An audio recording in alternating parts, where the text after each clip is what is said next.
You are taught to wait until you feel ready. That lesson quietly delays your life. Motivation is presented as the engine of change. It is not. It is a signal, not a structure. Observe how motivation behaves. It appears when conditions are comfortable. It disappears when resistance appears. Energy drops, mood shifts, discomfort rises, and action stops. This is not a character flaw. It is dependence. Motivation requires emotional alignment. You act when you feel capable. You hesitate when you don't. That makes inconsistency inevitable. Most people wait for the correct internal state, confidence, inspiration, certainty. But internal states are unstable. They change with sleep, with stress, with praise or dismissal. So progress becomes accidental. One productive day creates hope. Several inactive days follow. Then frustration appears. Then avoidance. The cycle continues quietly. Not because you lack ability, but because you chose a driver that negotiates. Motivation asks questions. How hard will this be? How uncomfortable will it feel? Is this worth it right now? When the answers are unfavorable, it withdraws. This is why motivation feels powerful, but unreliable. It initiates movement. It does not sustain it. Discipline is different, but it is often misunderstood. Discipline is not intensity. It is not force. It is not aggression toward the self. It is structure. Here is the critical distinction. Motivation depends on emotion. Discipline depends on decision. Motivation asks, do I feel ready? Discipline asks, is this required? One waits for permission. The other assumes responsibility. When action depends on feeling, feeling determines outcome. That decision is made daily, often without awareness. Emotional control removed reactivity. Discipline determines direction. Without discipline, clarity turns into delay. In the next phase, we will examine how discipline actually functions and why it outperforms motivation in every sustained pursuit. Discipline is not pressure applied to the self. It is a structure that eliminates negotiation. Most inaction is not caused by weakness. It is caused by repeated decision-making. Should I start now? Should I wait? Do I feel prepared enough? Each question creates an exit. Discipline removes the exits. It defines a response in advance. When a condition appears, action follows. No inner debate, no emotional vote. This is why discipline initially feels unnatural. It does not consult mood, it proceeds despite it. That absence of negotiation is not oppression, it is relief. When the decision is settled, mental friction drops. Energy is preserved. Attention steadies. Many people misunderstand this. They think discipline requires motivation. In reality, discipline replaces it. Motivation fluctuates. Structure remains. With discipline, action is automatic. Without it, action is conditional. This is how consistency forms, not through effort, but through predictability. You do not act at the level of intention. You act at the level of structure. When structure is weak, clarity erodes under pressure. Discipline prevents that erosion. It removes the daily burden of choice. You are not deciding repeatedly. You are executing a position already chosen. This is why discipline feels impersonal. It is not driven by feeling. It is driven by principle, and principle does not fluctuate.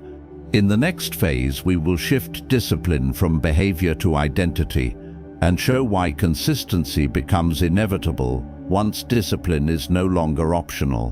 Discipline becomes natural when it stops being a tactic and becomes a position. Most people try to apply discipline. They turn it on. They turn it off. This fails because behavior is negotiable. Identity is not. When discipline is something you do, it competes with comfort. When discipline is who you are, competition ends. You are not pushing yourself to act. You are expressing a standard. Standards do not persuade, they operate. This is the real shift, from effort to alignment. Notice how you treat what you consider non-negotiable. You do not debate it. You do not motivate yourself for it. You execute it. That is discipline at the identity level. Once discipline is embedded this way, consistency no longer consumes energy. Action becomes expected, not dramatic. The mind resists when it feels pressure. It settles when it senses order. This is why identity-based discipline feels calm. There is no internal struggle. You are not fighting yourself. You are removing alternatives. Comfort loses influence because it is no longer consulted. Discipline here does not feel restrictive. It feels stabilizing. You are not choosing discipline each morning. You are operating from it. This is what creates reliability, not intensity, not motivation. Reliability, and reliability compounds. In the next phase, we will translate this identity into daily behavior and show how consistency sustains itself without constant force. Discipline reveals itself in ordinary moments, not in ambition, not in intensity, in repetition. Most inconsistency comes from reliance on intention. Intention dissolves under pressure. Discipline removes that pressure. When identity is settled, behavior follows without noise. There is no negotiation about starting, no search for energy, no emotional preparation. Action occurs because it is defined, because it is expected, because it is standard. This is how discipline operates day to day. You wake up and act, not because you feel driven, because this is what you do. Resistance may appear. It does not matter. Discipline does not eliminate discomfort. It does not address it. It proceeds. You do not wait for focus. Focus forms through movement. You do not wait for confidence. Confidence follows execution. This inverts the usual order. Most people wait to feel capable. Discipline acts first. With repetition, the system stabilizes. The mind quiets. The body adapts. The behavior repeats. There is nothing dramatic here. No speeches, no emotional surge.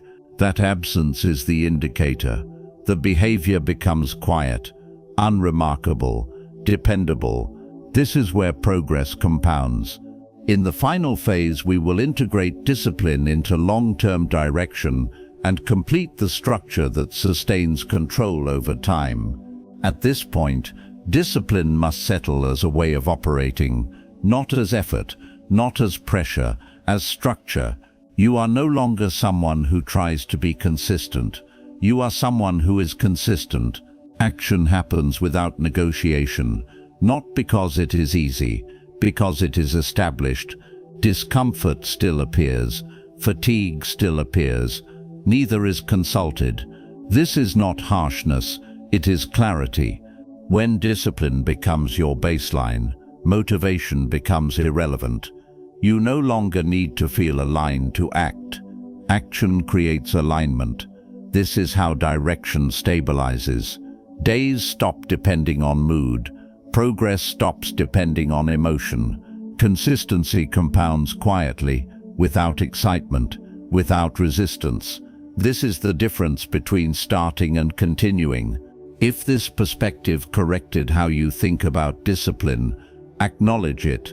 If this training aligns with the direction you want to build, remain with it. Discipline is not built in a moment. It is built through repetition under resistance. In the next video, we focus on the first real test, how Stoics controlled pleasure without repression, guilt, or excess. Continue with the next video in this series.